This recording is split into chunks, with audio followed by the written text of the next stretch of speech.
Good to see all of you. My name is Jim Ryan, and I'm the Dean of the Ed School. I am delighted to welcome you to our first session this year of the Masterclass series. We began this series last year, and it is designed to both celebrate and investigate the great teaching that happens all across this university. So we invite faculty from across the university, sometimes from our own school, to present a class to all of you, and then have a discussant ask the teacher some questions about why she did, what she was hoping to accomplish. It's my pleasure to introduce both our speaker and our discussant. Both our teacher and our discussant. Our teacher is Monica Higgins, who has been on our faculty since 2007, and just this year was named as the Kathleen McCartney Professor in Education Leadership. Prior to coming to the Ed School, Monica was on the faculty at the Harvard Business School. She has served as a consultant for companies like American Express and Bain & Company. She is an expert, among other things, in leadership development and organizational change. She is also an awesome teacher. And now, I know some of you already know this.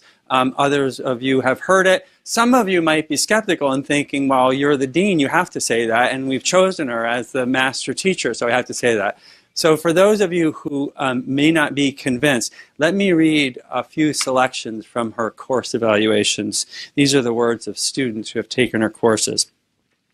One student wrote, "Monica Higgins is a force.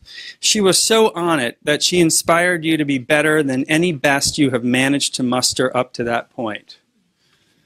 Another one remarked that they had never seen someone own a room as effectively as Professor Higgins. A third student described her facilitation of the class as, quote, "nothing short of a symphony." I hope I haven't raised expectations too high, Monica. Now, your co-conductor for tonight's symphony is Jim Honan. Jim is a senior lecturer here and has been on the faculty since 1991. Like Monica, he too is an expert in leadership and organizations and entrepreneurship. And like Monica, he is also an expert in the case method of teaching, and his teaching is renowned not only at the Ed School, but also at the Kennedy School and in executive leadership programs literally across the globe. He is a perfect person to serve as tonight's discussant. So Monica will lead us in a case discussion of the Everest case, and then Jim is going to ask her some questions, and then we'll open it up to all of you. Now, before I turn it over to Monica and Jim, just a couple of quick notes. First, the next master class in this series will feature Eric Mazur, who is the Balkansky Professor of Physics and Applied Physics, and the discussant for that event will be our own Dick Light, who is the Forsheimer Professor of Teaching and Learning. You could put that on your calendars now if you like. It will take place on Thursday, November 13th from 4 to 5:30 p.m. And second, I'd like to thank two people who made this class and this entire series possible, Lori Forcier and Matt Miller. I don't know if they're both here, but we should give them a round of applause. All right, and now please join me in welcoming Monica and Jim. All right. All right. Good afternoon, everybody. For those of you guys who are over here, please feel free to move in the middle, otherwise I might tilt in your direction. So if you'd like to, or people sitting in the back, you're welcome to move in. I'm not going to force you to do that, but you're welcome to. It's a real honor to be here. What an honor to be able to teach a class, a master class at Harvard's Graduate School of Education. So I'm delighted to see you here, and I know that some of you have read the case, and I'm just going to assume that you have, or somebody sitting next to you has, which is terrific. So what I'm going to do is I'm going to teach the case until like 5 of 5, and I'm just going to abruptly stop, which is going to feel very awkward because, of course, we're going to be in a heated discussion, and you're going to want to keep going, which is terrific because you can just do that. You know, you can just keep going beyond this classroom environment and talk about Mount Everest, but and the exciting things we discussed in class. But I'm going to stop, and I'm going to stop abruptly so that Jim can ask me some tough questions, and so that you can ask me some tough questions. So, you know, why is Higgins moving over there? Why is Higgins walking over here? What am I trying to do? Okay, so we're kind of really pulling back the curtain, and you have a chance to ask some questions. So, you know, 10 out of 5 of something like that. All right, but for now, I'd like you to just completely get into the case. All right, so this is a case on high-stakes decision-making, crisis decision-making. And we have a real tragic situation here. And we want to talk about why things went so terribly, terribly wrong back in 1996. Okay, but before we do that, and to really get us into the case, I have a question for you. So, why is it that people climb very, very tall mountains? Okay, so forget the case for a minute. Just why do people climb these very, very tall mountains? And I'm going to ask you to raise your hands, and thank you for putting your names on your name card so I don't have to kind of go, hey, you. But, like, why do people do this? Sasha. It's fun.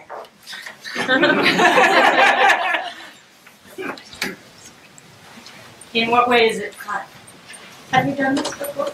Nothing that high now. But you're a climber. Yeah. Okay. So why? Perhaps nothing quite that tall or that high, but you'd say it's fun, and in what way? Well, this group wasn't very cohesive, but if you're with a good group of other climbers, it's a great experience. So kind of a bonding experience, kind of a team experience. It could be, and yeah, we're off the case. You're right. So it could be fun from kind of a social perspective, the experience of it all, kind of doing a challenge. Very serious challenge, though, Sasha, right? I wouldn't try Everest now. Yeah. Yeah. Mm-hmm. Other thoughts on this, Katie? For street cred, say you did it, so you could. Just say you could. Say you could. Say you did it, right? That's You why did they it, want to turn yeah. back. All right, so this is something kind of Ego based. ego. Uh-huh. All right. Yeah. To be able to say that you did it, you actually made it. Uh-huh. Can't say your name quite right. Ajma? Just to feel the experience when you're there. Feel the experience. What kind of experience are we talking about? Probably an awesome kind of experience. You get up there, you know you're here, and that moment you could really make it here, and you remember this for the rest of your life. Not to mention you can tell to your kids and grandkids. Okay. So here we are. We're back to the you did it. But it may not, feeling it up there. You're breathing through, what was it, a straw, right, at that point. So it may not feel that good, but to be able to say and tell your grandkids and so forth that you did it, right? So that's kind of, again, this, for yourself, to be able to demonstrate to others that you did it. Again, making it up there. Okay, Bridget? The internal sense of accomplishment. Yeah. So not to tell others, but to feel, to have the challenge and be able to meet the challenge. Uh-huh. Yeah. So this one is really for yourself. This is kind of extreme.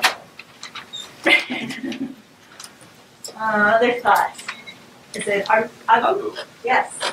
Well, because you have a kind of pathology, Tell me more. Yeah, you have kind of this unnatural desire to kind of want to prove yourself in situations, and it's actually quite odd to want to do this. This belongs somewhere else. Yeah. But this proving thing. Yeah. Yeah. Do you know anybody like this? I think so. Yeah. Yeah. Yeah. You know, they're always trying to do they're never satisfied. They want to do something better, something more. And it doesn't seem to be growing out of, fun social things or something like that, but out of never being quite satisfied with what you can do. Yeah. Yeah. So I was drawing this kind of squiggly line here. It's kind of the sense, and high need for achievers tend to be kind of like this, You get to a place and you look around the corner, you're like, that's not quite right. And then you keep going and you keep going, and it doesn't really stop, does it? That's kind of strange, odd thing, right? I think it's also, on the upper kind of side together with the others and the self. And I think it's the adrenaline you get because you know that others cannot do it, but you're better than others. You're better than others. Yeah, so this is this proving thing again, right? You're proving to yourself and proving to others. Now, do we have any, I know we talked to Sasha a little bit, who doesn't quite climb really tall mountains, but do we have any climbers in the room? Excellent. So tell us, are we kind of on track here? I think so. Yeah. Is there anything you would add to this? Why people do it? Flow, experience flow. Yeah. Flow. And what kind of mountains do you climb?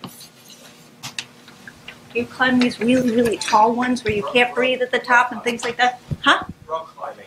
Rock climbing. Okay. A little different. Similar challenge, I guess. Yeah. Please. So it's interesting to hear it referred to as pathology. There are some people who would say that about me on some things. I don't climb mountains like this, but there is a feeling of exhilaration in climbing other high peaks. There's a connection with nature. Yes. That's quite exciting. Yeah. I have to say, when I read Into Thin Air, which is the same case, I decided I would never want to climb Everest because it doesn't sound like fun. No, this is the thing. I was surprised we kind of started there in this fun piece. It's like that. Perhaps you get at the top when you know that you have 1 second to be there, and then go down and maybe not live the way down. It was like, I'm over that. Yeah, you're over that. You're done. Right? Yeah. Do we have any people who do other things like, like jump out of planes, stuff like that? Yeah, Roberto. So I don't, but I was going to say that it's not jumping out of planes, but this is some sort of thrill seeking, right? Oh, it's totally thrill seeking. Yeah. Do you know anybody like that? Sure. Yeah. Not me. I'm afraid of heights. You're afraid of heights. Plane jumpers? Bungee jumpers? Julian? No, I'm not a plane jumper, but I did live in Nepal for a year and did quite a lot of climbing and trekking. And I would definitely say that for some people, particularly with Everest, it's a little bit more misguided, but there's an element of pilgrimage involved, in which you're connecting to something bigger than yourself.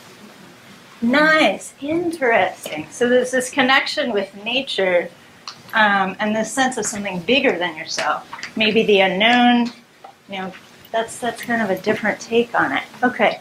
So, are we there? We're kind of into the case a little bit. After all, this is probably, sounds like nothing that anybody in this room is doing. We have a sense of kind of perhaps why some people do it and, or some really risky behavior like this, Okay. So now I want to move to the case. All right. So what I'd love for you to do is turn to your neighbor, introduce yourselves, the person sitting next to you, behind you, if you want, and just talk to that person or a couple people about just a couple of underlying root causes that you would pull out that contributed to the tragedy that you read about. What do you think are the key underlying root causes that contributed to the tragedy?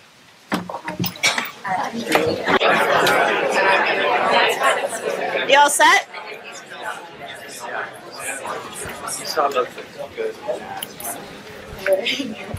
Okay.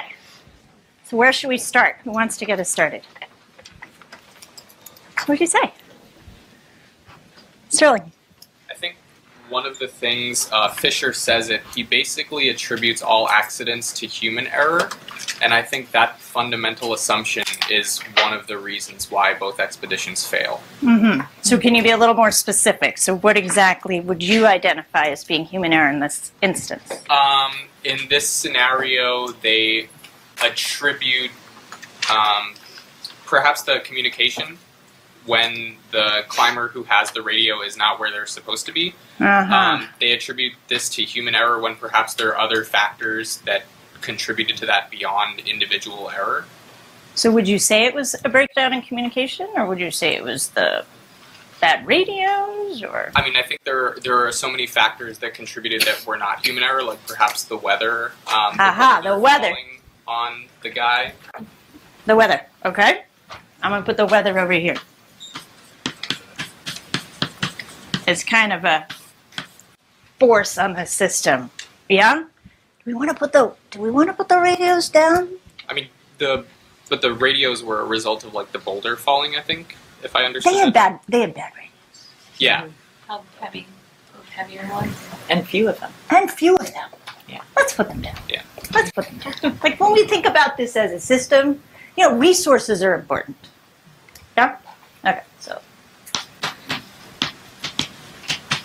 Radios, and this contributed to, so we put this down kind of thinking about this at the organization level, you know, resources and so forth, and you said it contributes to possibly not great, right, communication within the team, or teams. Yeah?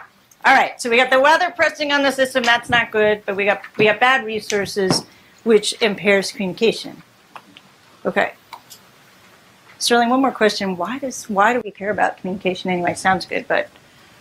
I think communication is the fundamental thing that would allow them to adapt and change the plan when it needed to be changed. And because they weren't able to communicate, they had no flexibility. Nice, okay. So communication is poor, and the problem with that is we're not sure that they were flexible enough to change their plan, which maybe you might want to do because the weather changes, for example. Okay, other thoughts. So this is where we're starting. Other thoughts. Where do you want to go? Maya. Yeah, another issue with resources they had was the logistical problems that Fisher encountered in the beginning, which kind of pummeled into him being tired and not really starting off at the right place. Right. So all that stuff when they were going over, remember they were going over the borders, that you're talking about, and like the problem with customs and all of that sort of. And the lack of oxygen delivery in the beginning. Oxygen, okay.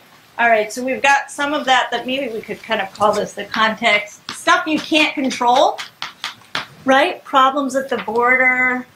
And why is that important again? Well, mainly it started them off on the wrong foot, so Fisher didn't have the right base that he said he likes to. Yeah, so in terms of the leaders, right, we've got, Fisher, who is, you said, tired. So that's not good, right? So now we're worried about communication, not being able to be flexible. We got a leader who's tired. Okay, so that's not good. Okay. Well, there's a certain level of hubris here. Hubris? Yeah. In what way? The mountain wire. We got this wired. Yes. So overconfidence. Yes, exactly. So you guys, there are a lot of really good quotes in this case. You probably, Kay is pulling out one. Do you remember this one? The yellow brick road. Yes, the yellow brick road, of course, right?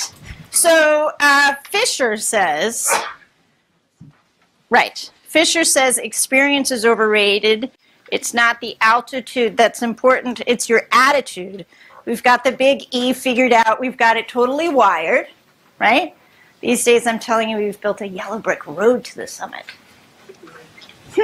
Okay, so this, we've got Fisher, who's got this hubris, right?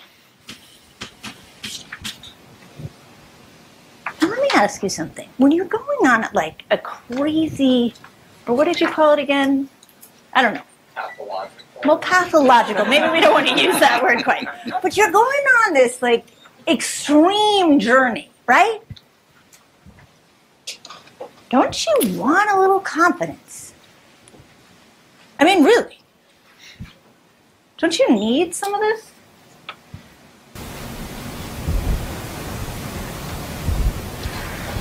Let's put it this way. Let me not say don't you need a little bit of it. Don't you need a lot of it? Lexi.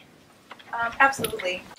But I think that the way that this was contextualized made this, like, you made this transition from confidence to ego in a very detrimental way, especially when you look at sort of the evolution of adventure consultants and mountain madness in terms of like the Fisher versus Hall in the sense of like implicit competition between them. And there's something else I was going to say about that. All right, so we've got, I'm going to put this over here as kind of an organizational feature, or, you know, inter-organizational feature that there's competition, but go back to what you were saying. So you want a little bit of hubris, but what's the problem here? It's getting out of control? Yes, I think there's like a competitive element here, and there's a business component here. This is an entrepreneurial venture. They are being paid a lot of money to bring people, maybe not enough money given what they're doing, but they're being paid a lot of money, and they see this as an opportunity to benefit financially. And so there's this added incentive that may lead to this like artificial confidence, because they have to convince the client that they're the man for the job, and there are different incentives that are coming into play in terms of who they pick to get on their team. So you don't like that it's a business? Not that I don't like it. It's just I think it's an important contextual factor. So it's created this competition. I mean, business isn't necessarily bad, right, folks? No. But what you're saying is it's created this kind of environment where we've got, would we say too much confidence? We need to have it because we need to convince our clients, you're saying. It's a bit contrived, I think. Yeah, a bit contrived. A little bit inflated. Yeah, just a touch. Sarah? Well, and there's a downside to it because Krakauer talks about not questioning Harris's capacity. And he said it was because he'd been trained in a way to think of the leaders as invincible. And so it didn't even occur to him to tell him, you aren't well, you should come down now. Right. So there's this flip side of they absolutely need to inspire confidence, and they need to be really heavy-handed about that and say, you have to follow my directions, no questions asked. Yeah. And at the same time, they need to be receptive or somehow create an environment where the leaders themselves can get feedback from the people who are following. So rules are okay, but if there's so much that you can't get, you know, there's not this questioning piece, right? Then that becomes a problem. Unsafe. Yeah. Unsafe. Yeah, yeah. All right, I'm going to track a couple of things as they come up. One of them are these cognitive biases. And the one that's just come up is the overconfidence bias, and I'm sure you've never seen this. Right? Which is the idea that absolutely, yellow brick road, we can do this, right? And Sarah says the problem with that is then, you know, you're less open to feedback, right? You're less open to feedback, and we see as evidence in the case that there's not as much questioning. We want to have questioning. Do we want to have questioning on this trip? I mean, why do we want to have questioning? Miriam, why do we want to have questioning? Because sometimes individuals need to make decisions in emergencies. So you want to make sure that individuals are making, asking the best possible questions for others. But like if I am like in reasonably good shape and I have whatever $65,000, $70,000 and time, then doesn't it make sense that I would just go along with this confident leader? And, you know, he's the expert after all. I mean, it like follows a logical structure, but it's not a structure that's beneficial to individuals trying to survive together in an extreme environment. Individuals trying to survive together in an extreme environment. Mary. I think you want to ask a lot of questions because your life is at risk. It's not like someone's going to serve you a meal you might not enjoy. Or you want to ride that. Your life is at risk. Yeah. So what happens when somebody actually tries to ask a question? Do you remember this? There's so many good quotes in here. Okay, this is Krakauer. And, Krakauer, there are a lot of quotes from Krakauer, right? So Krakauer says to Hall, and he's questioning. Like, he's questioning himself. Like, I'm not sure I can do this, actually. So he expresses his concern. So he's not really questioning, but he's at least little feedbacks. You know, he says, it's worked 39 times so far, pal, and a few of the blokes who summited with me were nearly as pathetic as you. So that's shutting them down right there. That's, you know, that's going to do it. I'm probably not going to say anything again or turn around if you've got the guts. Yeah, is it Bob? So I think what's interesting is also there's the flip side to the argument we've been making here in the case of Dr. Weathers, who is actually able to overturn Hall's concern about his own physical state, even though he's halfway blind, and convince Hall to let him keep going. Yeah. Yeah, now why do you think that's going on? We see that in the case. There are a lot of names in the case, okay? A lot of names. But there's Hansen, too. Remember Hansen? He was the guy who tried to go up the mountain the year prior, didn't quite make it, but he is hell-bent on getting up that mountain. And nobody's going to stand in his way. Why do you think that's the case?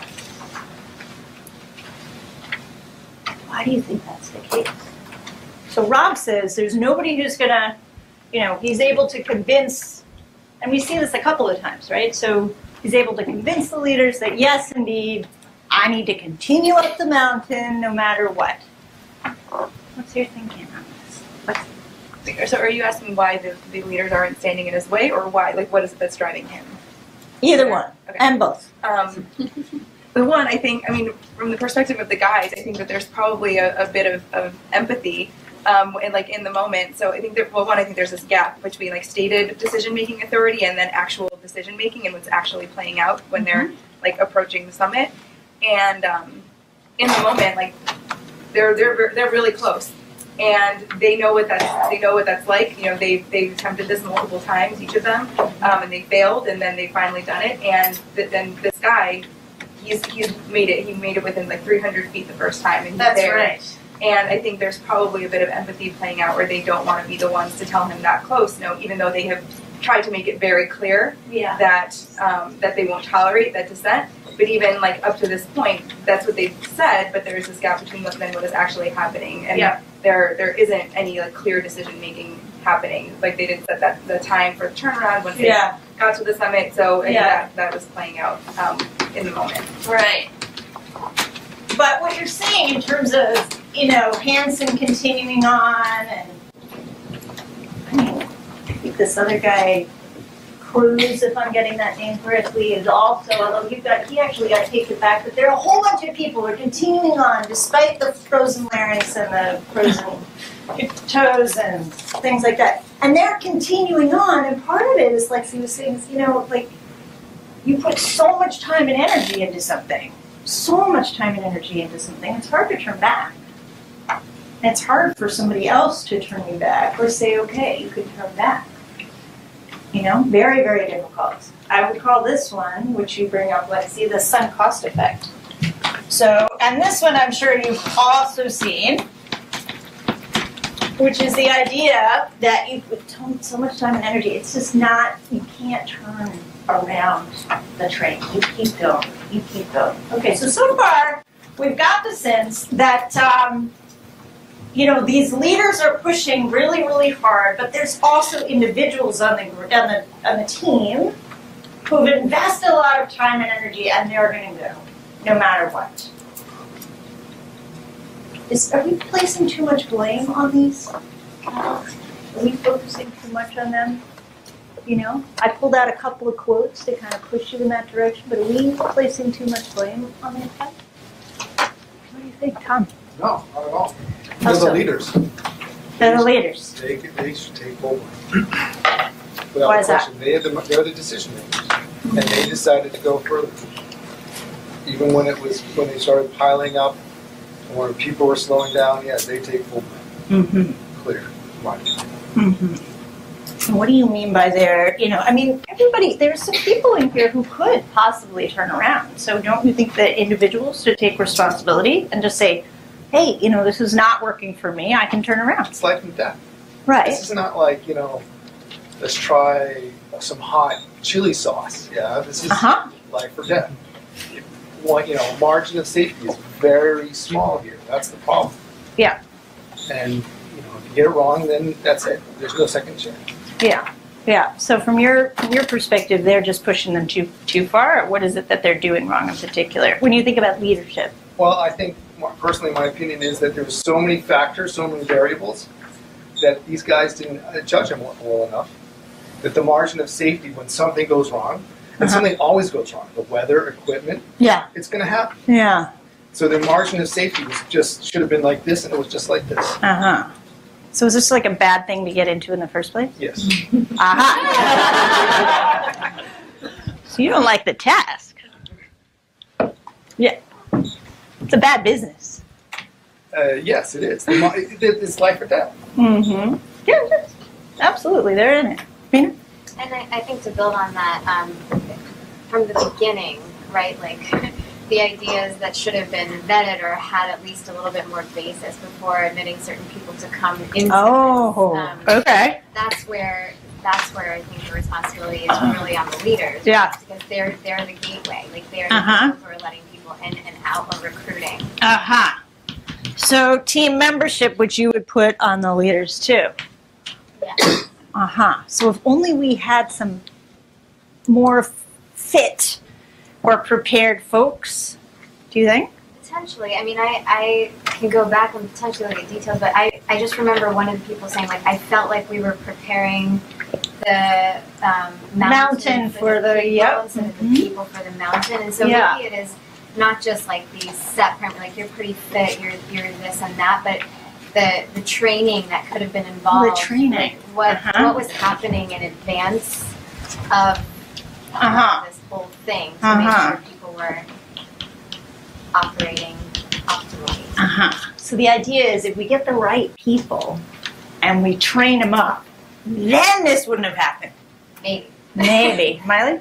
I think on top of all that, there's also, it doesn't sound like they clearly explain the risks to the people who were involved. That a certain proportion of people who try and climb Everest always die. Yeah. No matter what, no matter how prepared they are. People need to go into it fully aware of that. You don't think so? I mean, Hansen got within whatever it was. Very, very close. So he knows. When they're talking about it's a yellow brick road, anyone can do it, and it's pretty interesting stuff, and it just feels like the external communication of this when they're trying to get clients on board is a little bit optimistic.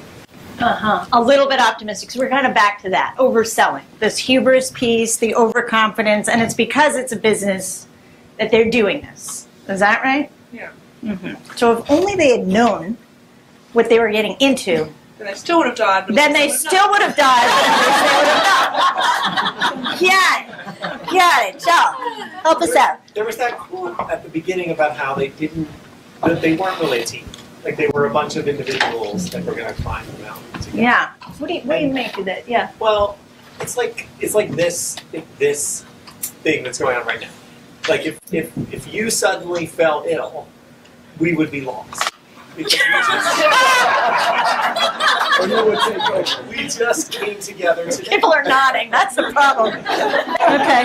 But if you had your A608 class all semester, and on the second to last day, you fell ill. I feel like the class then could still sort of work the keys. In this case, they were all dependent on the leader's decision to turn around, and so one of the leaders got sick, and the other leader, they got separated. He was sick. I mean, this guy, his Fisher was ill. Right? We established that. It's not good. So they just didn't have it, they were stuck in this one form where there's the leader and everybody else. Whereas maybe they could have figured it out if they had had a little, trust and time working with each other. Yeah, trust and time working with each other. All right, good. So let's think about how we're going to get that trust and time working with each other. Is it all beforehand? Or there's something about climbing up the mountain we want to fix, Beth? So I'm thinking that I feel like maybe we're using the word leader kind of generously. Okay. And that as I think through this and listen to people's comments, I'm thinking about the idea of how leadership often is presumed to be kind of organically developed. So if you're a good player, then you're a good coach. If you're a good student, you're a good teacher. And if you were often elected for certain or given leadership, then you emerge as a leader later on because you believe that's what you're good at. Yeah, and if you're a good climber, therefore you're a good climber, leader. Exactly. Makes sense. I wonder if maybe to Fisher and the other person, Paul, in charge, sort of maybe maxed out on their capabilities, and that it was they did. And they paid with their lives and the lives of other folks, but that they maxed out on their ability to lead. From the get-go. Sounds what you're saying, because they were climbers, but they were... Based on their understanding of what it means to lead. Or their lack of understanding what it means to lead. So these guys were excellent climbers, but excellent climbers, Beth says, doesn't necessarily make them good leaders, Bridget. Yeah. But I do think a lot about the responsibility of the leaders, because if you think about the context, you've got people who are climbing who are physically impaired, mentally impaired. This is not going to be fun. It's not going to feel good, and you're going to have to push yourself if you're going to be successful. So they have to rely on people who've done this before to tell them when enough is enough. Right. But unfortunately, you're not in something that's predictable. The conditions are constantly changing, so you have to keep looking to this leader, because who else? I don't think this is something that they could have just figured out themselves. Right. Because they're tired. They can't breathe. They can't think. No.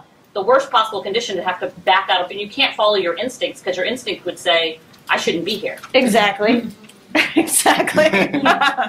True. Tim?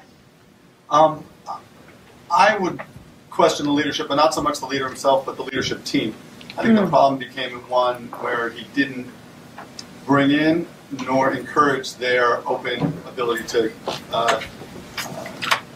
have contradictory information. So you're right, the people who are paying clients don't have the information, but there are other experienced climbers. I mean, there's a line like A's hire A's and B's hire C's. And if you're truly competent and truly qualified, you bring good people in you and you're willing to listen to them.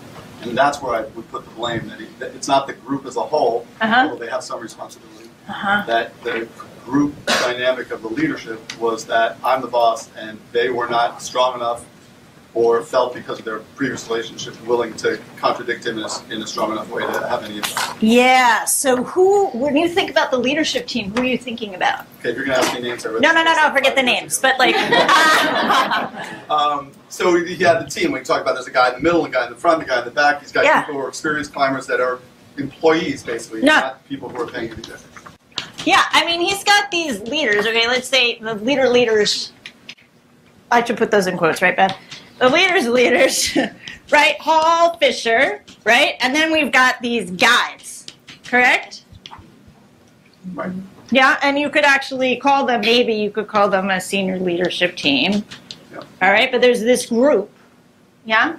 And then you've got the clients, and then you've got, what? Sure.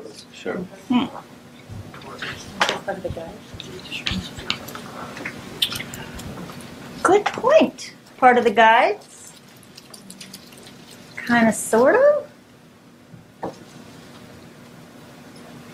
Is this a structure of this group? Like when you think about kind of the status hierarchy going on here, is this what's going on? Mm-hmm. Sean?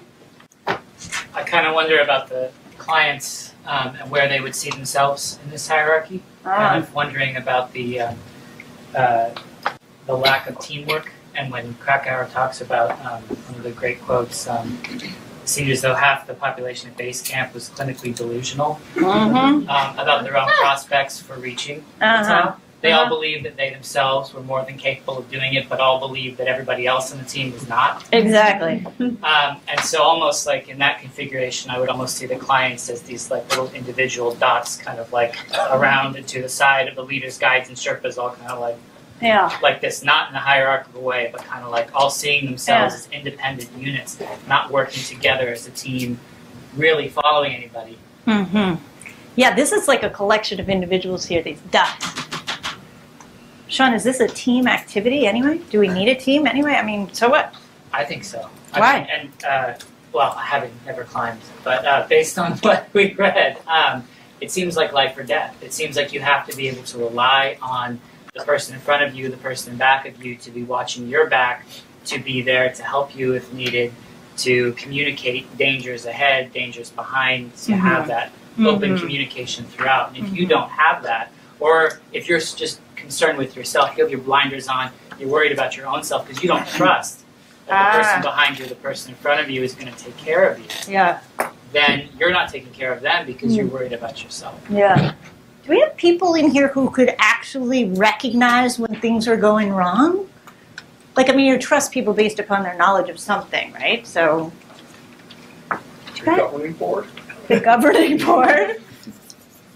Julie? I just want to pause on the conversation for a second because I don't think Sherpas is a good designation for the last group. Yeah. That's an ethnic designation. I think you should have written porters. Well, porters. Yeah. Okay. Well, that's what that's okay. Would you still put them here? Yeah. Okay. Sure would have, but the others are roles rather than ethnic. Yeah. And you would put them there. I mean, that's a good so question. It is a good question. They if have you think a lot about more it, expertise. exactly. So who knows the mountain the best?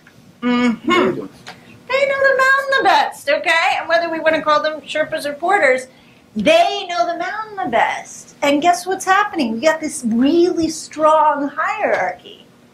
Remember, there's evidence in the case where even one of there's like Bukrev and then Biddleman, and you know, Bukrev even says, I think Bukrev says, I couldn't even speak up because, or Biddleman's, I think it's Bukrev, who said, Bukrev says, I can't speak up because, you know, Fisher paid more attention to Hall than he would to me. So even here, there's this piece. So even if a guide is recognizing the weather looks bad, he is not likely to speak up. But there are people in here who actually understand the mountain even better, and we don't hear their voices so much, which I think is actually relevant for sure. There's also, did you guys notice there are doctors on this trip? There are 3 doctors on this trip. So, right? I think 3. So when you think about, you know, what it takes to recognize that something's going on wrong here, I mean, it's not like, I mean, yes, there's training and so forth, but there's also expertise hidden in here. But where are these guys? They're here, right? So this whole piece, what I'm pointing out, is the status hierarchy can contribute to a lack of what Sarah called safety, I might call psychological safety, or the comfort in being able to speak up and say when something's not going well. I'm going to abruptly stop there because I think we have enough to talk about what we were doing, what we were trying to do, and so forth. But thanks. That's good. Thank you very much.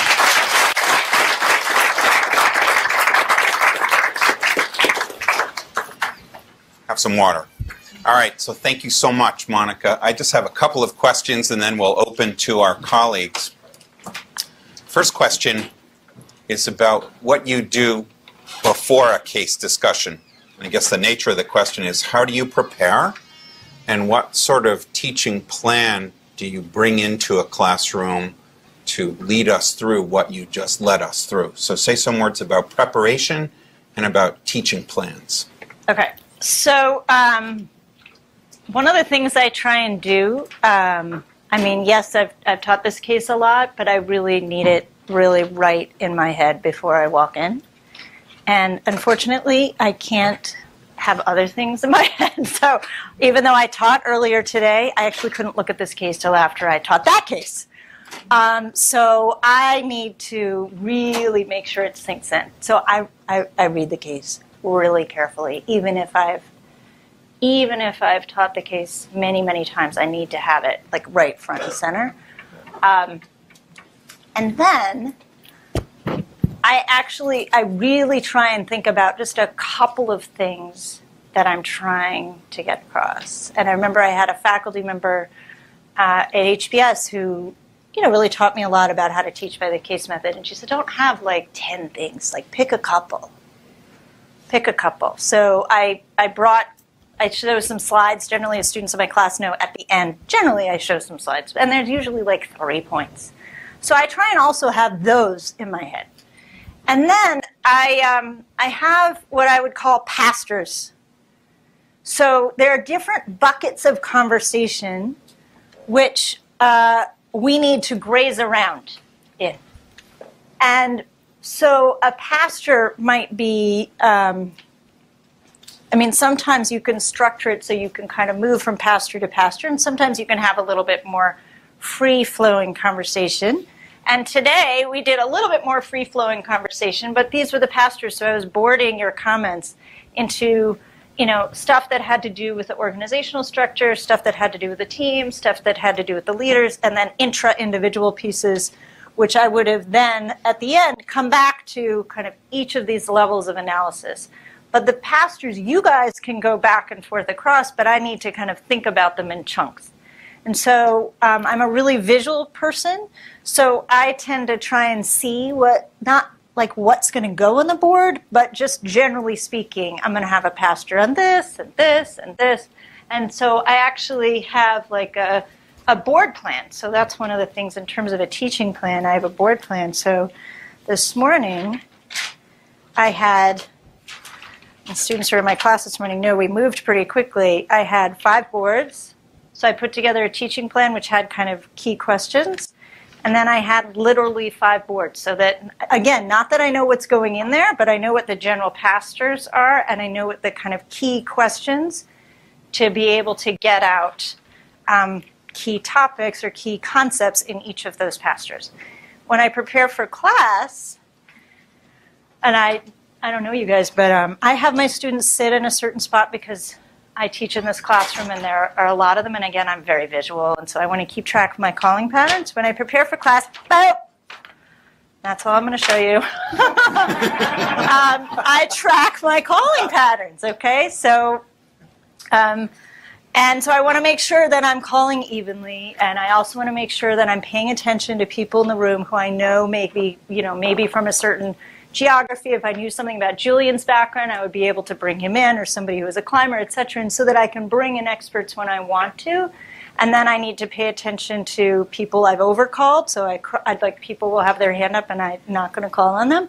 So I try and think about calling patterns. I try and think about kind of what are the things, key things, couple of things at the end of the day that I want the students to get. And I think about pastors, and I try and get the case in my head. And then the other thing is I just try and personally get psychologically ready to teach. And whatever that means for you, that's what you need to do. I try and go for a run in the morning. Didn't get to today, but generally I go. And that's helpful to me. So, yeah. Let me ask 1 or 2 more. So a related question. You just talked about preparation in general and teaching plans in general. And as Jal mentioned, today is a single case session with a group that we won't be convening again.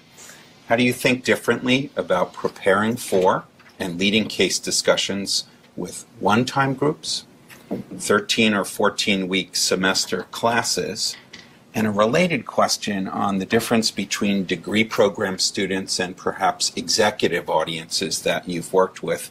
How does that enter into your thinking over a period of time, or a one-off, if you will? Mm-hmm. So I didn't, like, Joel was saying, I don't know you. I know a couple of people in the room, so it's harder. Because I can't, not only can I not read your nonverbals very well, but I also don't know when to push you.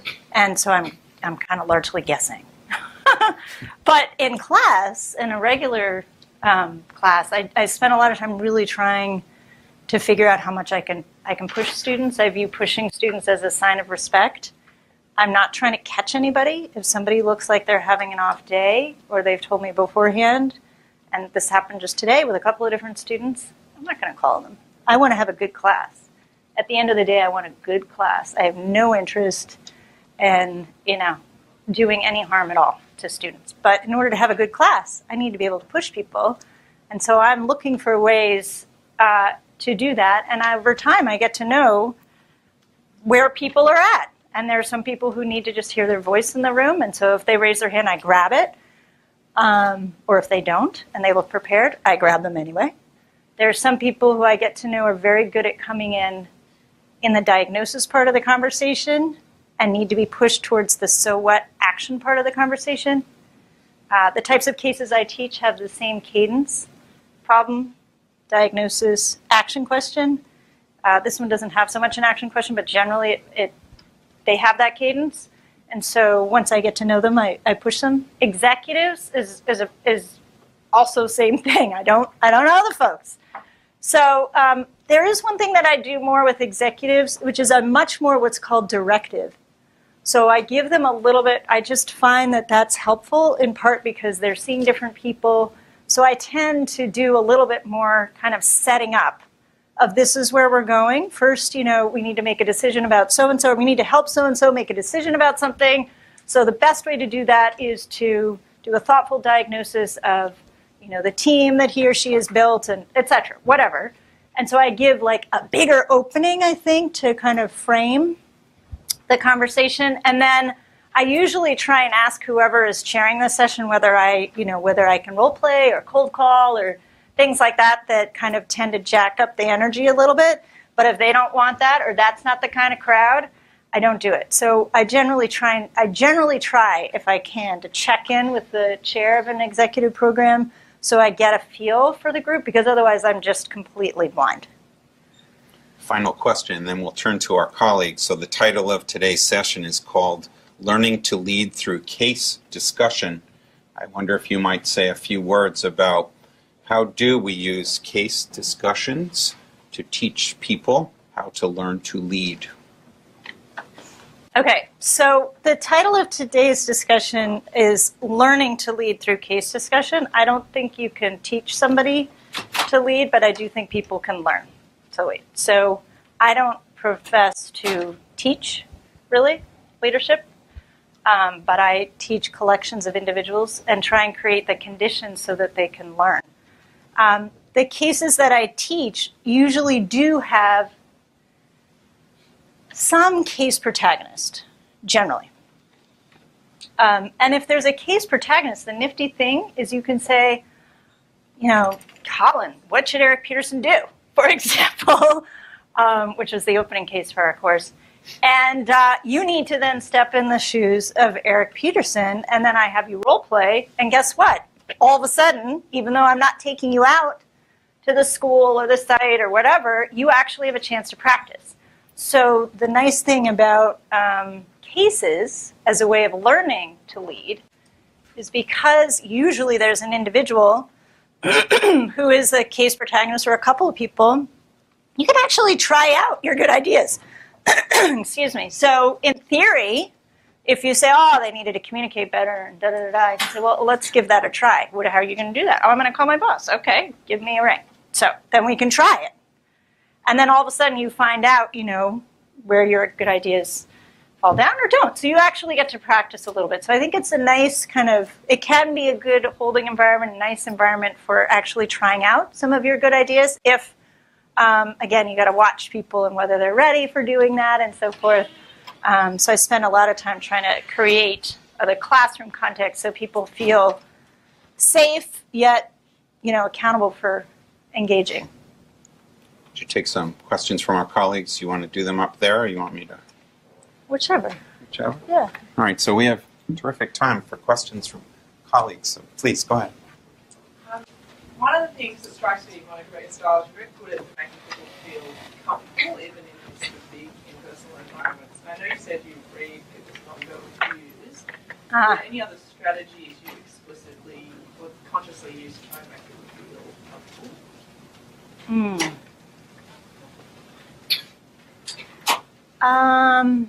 Yeah, there are a lot of strategies.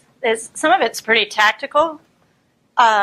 So, I try and get closer to a person so that, you and I are just having a conversation and it's not 90 people.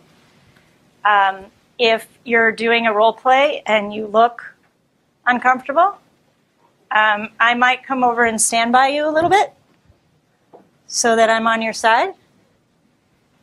If I feel like I'm going to kind of try and push you or challenge you, I might move away from you. There are ways in which I like to break the boundary. I might just kind of, when somebody's up, and you've seen this before, I might sit down so that I'm part of the group.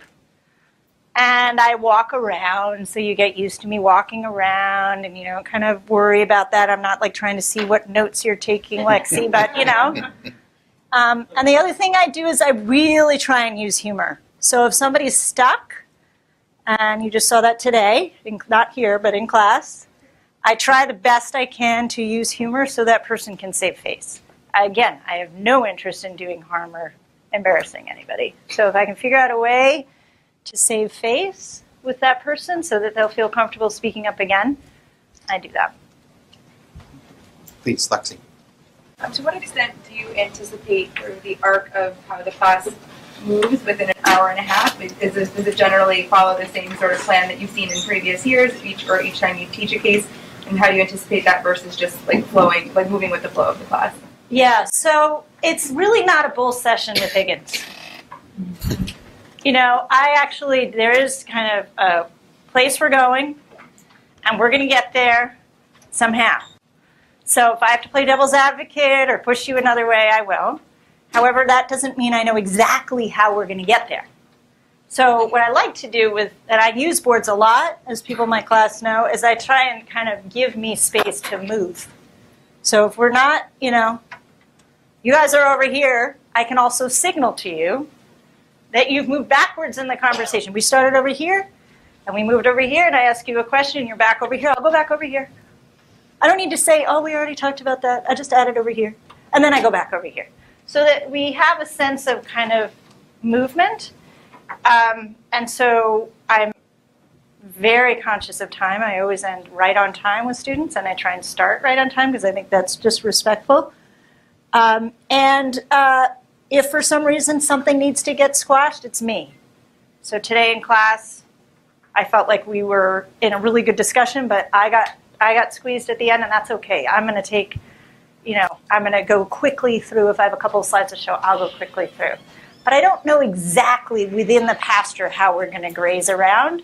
So I have to be able to adjust my questions if there are particular points that need to come out. Now, if something comes up, which happened not the class today, but the class on Tuesday, that is something that I want to do at some point in the semester, like a little exercise and something.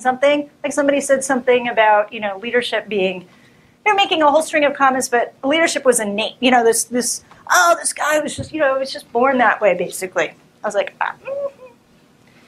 that is a comment that I'm going to grab because I have a little exercise to do around that. And if it comes up, whenever it comes up, we are going to grab that and do it right there so that people understand. Otherwise I wouldn't be here, right, if I didn't think leadership could be in part learned. We are going to do that exercise. So when those things come up, I am happy to deviate from whatever teaching plan I have because those are like gems. You got to grab it. Similarly, I deviate if somebody has come up with an idea for, we're in the diagnosis part of the conversation. Again, remember the cadence, kind of problem, definition, diagnosis, action. Somebody comes up with a really nifty solution, and we're pretty good on the diagnosis. We as a collective has kind of gotten around to most of the stuff we want to get around in. I'll jump right to action and have that person role play. And people have seen this happen in my class. You say you're going to have a meeting, come down and have the meeting. Let's have that meeting. And then I'll throw the other students into roles so they respond to the person who's up front. So if there are precious opportunities to grab energy, so usually I watch for energy, or raise energy, I'll do it anyway I can. But then that just means I need to look at the clock so that I always end on time. Julie Rubin. Yeah, I wanted to ask you about a particular pivot that you did and your logic behind it. Okay. So I believe it was you were talking about what had kind of gone wrong and kind of raised the question of profit and the extent that this, at the beginning, because they were doing this incredibly challenging thing and doing it for a motive of money, that might have distorted things. And you pulled back and you said, well, it's a business. It's, something wrong with business? Yeah. Sort of like, I'm going to challenge you to, have to call in capitalism, if you're going to want to go down that, that route. And I was wondering why you did that. Did you do it because you wanted to be pushed back about the legitimacy of this as a business? Yeah. Did you do it because if we went down that road, it would shut down these other things that you wanted to draw out? Okay, so Lexi said a number of different things, and I had to figure out which one I was going to pull out. You did. You said a number of different things. The inter-organizational competition, then it was a business, there was too much confidence. You said like 3 things. So I was trying to think through which one am I going to go after here, because I kind of liked all of them. And I need to get to the overconfidence bias and that sort of thing. I mean, Kay, who I know just left, Kay cracked that piece way too early for me. So I had to let it simmer for a little bit and not take it. It was too fast. Too fast. So I wanted to kind of noodle around a little bit. And she got to the inter-organizational competition piece. And I thought, oh, that's interesting. And then you said business. Now, sometimes I've had kind of an interesting conversation around whether, who the heck cares that it's it's a business? So it's a business? So that's why we have this strategy? Why is that? And then people are like, well, no, that's not really it. It's the wrong goal. We didn't get to that today. But it's a really fun conversation around businesses having particular goals. And what the heck is a goal here? Well, in their business, they promised 100% success to get to the summit. And then we have a really nifty conversation around, what's the problem with that goal? It's not safety. And people die. And then that's a very bad business to be in. If the leaders die and the people die, that's not a good business. So it can be kind of a fun conversation if we want to go there. And what happened was I kind of threw it out on the line, and it didn't get, and so I left it. And I grabbed one of her other pieces, which was inter-organizational competition, and kind of double-clicked on the overconfidence piece and left it. But sometimes, and then I was thinking in my head, how are we going to go back to the fact that the goal is wrong? Like any organization, you have a goal. There's a rotten goal. Everybody's trying to get to the top. We weren't quite there yet. So I was thinking that might have gotten to that piece, but we didn't get there. And I thought that might have been a way to do it. It was also a little bit just poking fun. So some of that was happening, but mostly I wanted to kind of dangle that carrot and see if it was picked up. Thank you. I want to come to this side of the room. Katie, go ahead. Yep. How, if at all, has your teaching changed from the business school to the ed school? Yeah, so I really love teaching here. And part of the reason is because there's so many educators in the room that they up my game. Right? I have people kind of asking me why I did such and so. And that's really neat to be able to think about your craft. And don't necessarily get that, or didn't necessarily get that. I will say on the flip side, people at HBS, the students, have been doing this in every single class. So one of the things that they know how to do really well that I'm still working on right now in A608, students in A608, is building on each other's comments. So what I was doing here is I was linking a lot of the comments. I was trying to draw. I was doing a little bit of that. And I much prefer to have students do that. I want to do less talking and get you to do more. And they're very good at doing that. They don't just say building on somebody's comment. They're actually building on somebody's comment. So I feel like it takes a longer time here just because we're not used to it. It's just like Teaching by the case method is a skill. Learning by the case method is a skill. So I find like I have to do a little bit more I need to be a little bit more explicit, like just like Katie said and so said and da-da-da. And I'm trying to get you to see that it's really helpful. We want to have a great class. We want to move the conversation forward. And the only way to do that, if you're not practiced, is for me to do more of it. I'd rather do less of it. So that would be, a little bit more of what I have to work a little hard on that particular angle. But in terms of the craft perspective, it's been really nice. Dean Ryan. So I thought this was terrific. The question I have is about pulling it all together at the end rather than setting up front what you are trying to accomplish. So some of it is obvious, right? I mean, so you read this case and you realize, okay, we're going to talk a little bit about leadership, we're going to talk about teams. But I have to say the cognitive biases, I didn't see that coming. Yep. And so I wonder, have you ever flipped it, or do you sometimes say, well, in this case, what I want to focus on are these 3 principles, so that right from the very beginning, that's structuring the conversation? Or would that, do you think, stifle it too much? Yeah, great question. I was just going to show you real quick what I would show at the end, because then you can do that thought experiment. Yeah. Okay, so I'm just going to show you really quickly what I would have shown at the end. And students in my class are getting all sorts of previews here, but that's just fine. There we go. Okay, so this is what I would have shown. This is what I showed last year. I would say that I was pushing you. I was boarding your comments in 3 different levels. And I would start at the individual level and talk about these biases, impaired judgment affect everybody.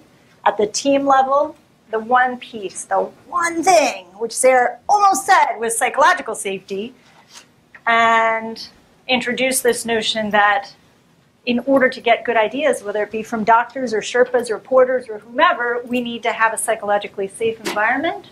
I would talk about the research on psych safety, and then I would talk about the organization level and the system level. Now, I'm not going to go through this, but what I want to show you is that I lead with questions. So some faculty who teach by the case method like to tie things up really neatly, so I don't want to give the impression because I show stuff at the end that it's all in a neat little bow. I actually try and leave them with learning questions, and I ask them to keep a learning journal. Now, to your question of why not tell them all this up front. So, for example, I would never tell them all about the cognitive biases up front, because then I'm just kind of, I'd much rather have them sink into it themselves, and also I think it's just a different way of teaching a case, It would be more kind of an application. So this is this is very, very inductive, but I've said to my students, generally what I like to do is give you the theory or a reading after the case. So the idea is, like if you're preparing, leaders are going to make a difference in the world, you need to be able to exercise judgment. And you need to be able to form your own ideas and your own kind of hypotheses. So if I pre-wire them and I tell them, and this is what this case is about, too specifically, then I'm already telling them how to narrow and focus their lens. That doesn't mean that I don't ask questions to try and get them here at the end. Right. So on the other hand, I don't mean to imply, maybe I did, that I don't say anything at the front.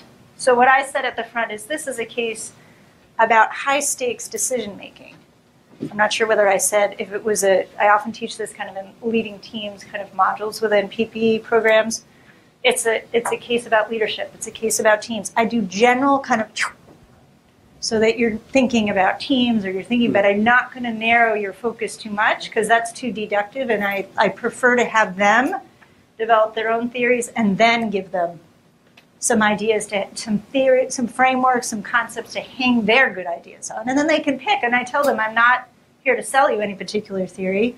At the end of the course, at least this course in which this is taught, they need to develop their own theory of entrepreneurial leadership, and they can pick and pull whatever has come up in the class through discussion or through frameworks or through readings they've had.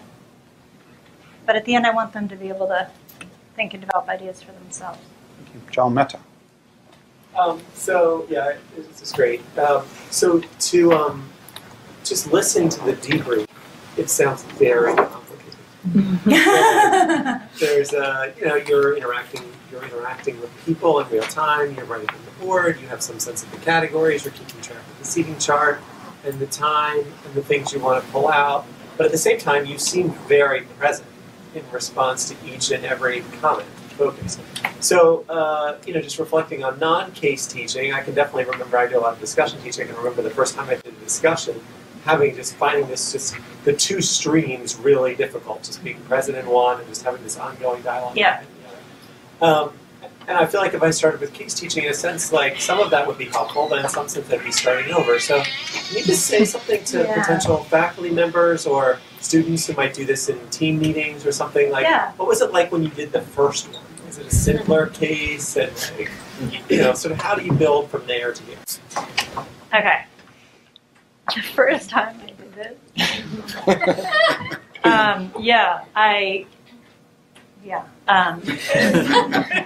It'll make us feel better. Well, there were some conditions in place. I had an 8-week-at-home and a 1.5-year-old, so it was pretty crazy. So I was basically just trying to. So somebody would say something, I wasn't sure what they said because you're too tired. I would ask somebody else. It was survival tactics. But at any rate, no, I think here's the thing. Okay, so when I first started trying to teach this way, even though the readings are tiny. Really, I mean, a case is 15 pages long. How could this be so complicated? I tried to figure out every single which way the conversation could possibly go. And I'll never forget, I was staying really late at HBS, and one of my senior faculty colleagues said, "Monica, what are you doing?" And, and of course, I like to be prepared and so forth, and she goes, you can't possibly figure that out. So you just need to trust that we're going to get there. You're going to get there with the class. And that was like a huge aha for me, that I wasn't in case teaching. You are now the person who is working with the students. And if you're going to get to where you need to go. Yeah, it's a craft. You need to ask certain kinds of questions, but it's not quite so complicated as figuring out every single piece of it. So I think that's helpful if you create, you do need to be present and create the kind of rapport so that students feel like we're in this together and we trust Higgins is going to ask some questions that will get us to where we need to go. But I think, there's so many of I teach a class on this, so I think there's some skill to it, but I think it's,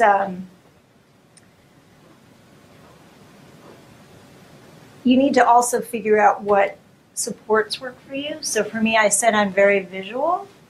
So for me, if I am going to have a big class, I really like people sitting in the same space because I just, but that may not be true for you. For me, I like having a board plan so I can just kind of generally know when I need to kind of move, but some people that may not be the kind of support you need. I think a lot of these things do apply about kind of really trying to have some kind of direction in terms of general pieces or arcs, and then working with the students to kind of, using your term, to get to deeper learning, right? And I think that carries, and having kind of the mutual respect and trust and ideas about, really not wanting anybody to fall on their face. Me, not anybody, everybody. If I call you to start the class, it's because I think you're prepared and I want to I always want to have a great class. Quick follow-up, and then I'm going to turn to Siegfried. Say a word about your listening skills, how you develop those. How do I develop them? I watched a lot of people. So I know that's one thing that we're really eager to, just work on here, is kind of sitting in on each other's classes. So I was kind of watching other people, and then for me, just get out of yourself. It really doesn't matter. Like, you just do not worry about things. And once you stop worrying about kind of whatever else is on your mind or how your hair looks, whatever, you stop worrying about this stuff, you can listen a lot better. So. Siegfried, go ahead. Yeah, thanks. I'm from the business school actually and crashed this party here. Excellent. Welcome. I was wondering, like, seeing the case discussion more as an open or narrative group discussion, I was wondering, why did you choose especially this introduction, or like, why do people climb high mountains? Yes. Because, like, I think at the business school they would start like, what is the Mount Everest, or what is the challenge of the Mount Everest, or something like that. Yeah. So what drives you to choose one introduction like before the other one? Because this is what directs the discussion in a very strong way, isn't it? Or leads the discussion in a very strong way. Yeah, it can. Because nobody in the room has experience. So generally speaking, I'm teaching, I have somebody has some kind of experience in something. Even, you know, today we did an advertising case, but I had a couple people in marketing and education, very helpful. Nobody has this experience. So what I wanted to do was to at least get us into the place. The other reason I spent a little bit longer is I had a sense that maybe some people hadn't read the case. So I started off with a turn and talk as well. Like, I didn't have to do that. I could have just started off with one person. That would have been very HBS style to just cold call somebody. But first of all, I wouldn't cold call in this context. But beyond that, I did a turn and talk so that you could learn from each other and just share and kind of get moving. But I also wanted energy. So energy is, to me, the barometer of a great class is energy. I want people walking out and continuing to talk about it. And the way to start, when you know one way, there are a lot of kind of tactics, but one way is what I did was just to get the energy up. And also to see that it was extreme. I mean, that's the thing, you know? We have time for one or two more. I'm going to turn this back to Dean Round. Tell us your name. Maria. Got it. Okay, I'm going to be a little bit skeptical here. Yeah. I love cases. I love reading them. I get excited. I love working with cases with groups. But sometimes I'm not very comfortable, I'm confident anyway, that we're capitalizing on the professor's expertise when we do the whole class, we do a case. Yeah. Sometimes I feel that Nice. maybe most, if not all, we could kind of sit down in small groups and come up with everything. Yeah, no, I totally hear you. You know, when I went to business school, I went to a business school up at Dartmouth, which was half case, half quant, and thank goodness we had problem sets for accounting. I really needed that, you know? So I do think this method is more or less appropriate, or, you know, it's easier for certain kinds of things. Having said that, you can run numbers in cases and you can actually crunch things out. So I just did a particular kind of case, but you certainly can, and even in the course that I teach, you can do it. So what you need to do is you might have what's called kind of what I call is kind of a flying lecturette in the middle of it. So there's something that you need to get across. You know, like I didn't spend very much time here, and there are other biases I would have gone through. I can stop and do it. So when it comes up, I grab it and I do it. I do it at the end. I could do it at the front end of another class. I have lots of opportunities to do it, but I still need you to think. So you're right. It could be a balance, and in some classes you may need more of one and more of the other, but it's a tool. It's a tool in your toolkit to use. Yeah. Thank you. Let me turn this back to Dean Ryan. All right. Listen, thanks to all of you for coming. I hope you'll come back on November 13th for Missouri. Monica, thank you so much, and Jim, thank you.